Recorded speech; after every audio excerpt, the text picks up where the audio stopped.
স্বাধীনতার ৭৭ বছর পরে ভারতবর্ষ এক নতুন উপাধি পেয়েছে। গণতন্ত্রের নামে স্বৈরতান্ত্রিক দেশ। ধর্ম এবং ধর্ম জ্যান্ত হয়ে উঠেছে ভারতবর্ষের গায়ে পায়ে চুলে। ধর্ম এখানে, ধর্ম ওখানে, ধর্মের আপাদমস্তক কেবল ধর্মেই মোড়া। ধর্ষণ, খুন দিয়ে ভারতবর্ষের আগাগোড়া ঘিনঘিনে খা। স্বাধীনতার ৭৭ বছর পরে যখন বাক স্বাধীন, তখন অন্য এক ভারতবর্ষের সত্য কথনে হাত পা মুখ বেঁধে ফেলা হয়। অট্টহাসিতে ধুলায় গড়াগড়ি দেওয়ানো হয় সে ভারতবর্ষকে।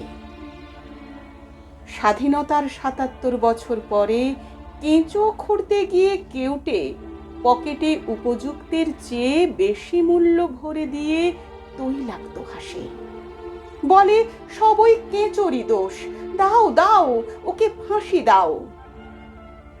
স্বাধীনতার ৭৭ বছর পরে গরিব কেঁচোর ফাঁসি হয়। কেউটে রাতের অন্ধকারে চালায় ধর্ষণ, খুন, রাহাজানি লীলা। রবীন্দ্রনাথ বিদ্যাসাগর ভাঙা হয়। শৈশবে ঢুকে পড়ে যন্ত্র হওয়ার অসুখ।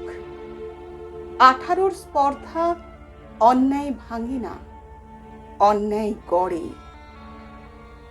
স্বাধীনতা অর্থে শিখে নেয় হুল্লোড়, পতাকা উত্তোলন আর অযথা ভয়ঙ্কর ক্রোধ অথবা দাঙ্গা। স্বাধীনতার ৭৭ বছর পরে চাকরি মেলে না, ভিক্ষে মেলে।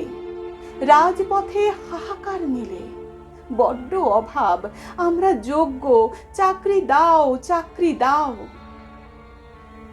স্বাধীনতার ৭৭ বছর পরেও ডাক্তার হলে নারী ধর্ষিতা হয়, স্বাধীন হয় না। শোন না মেয়ে, এবার বরং উলঙ্গিনী হ, খুলে রাখ লজ্জা শরম তোর। দেখবি তখন নগ্ন তোকে দেখে অভ্যেস হবে ওর। শোন না মেয়ে, এবার বরং উলঙ্গিনী হ, বন্য আদিম আসুক ফিরে ফিরে। এত এত সাহস দেখে তোর রড যাবে না জনি চিরে চিরে। কবিতা দিয়ে হয় না বাঁচা, ধর্ষণ কিংবা রডের রক্তপাতে। শোন না মেয়ে, নগ্ন শরীর ইস্পাত কর, নিজেই নিজের হাতে। প্রলয় শেষে বুকের মাঝে শঙ্খ বেজে উঠল ওই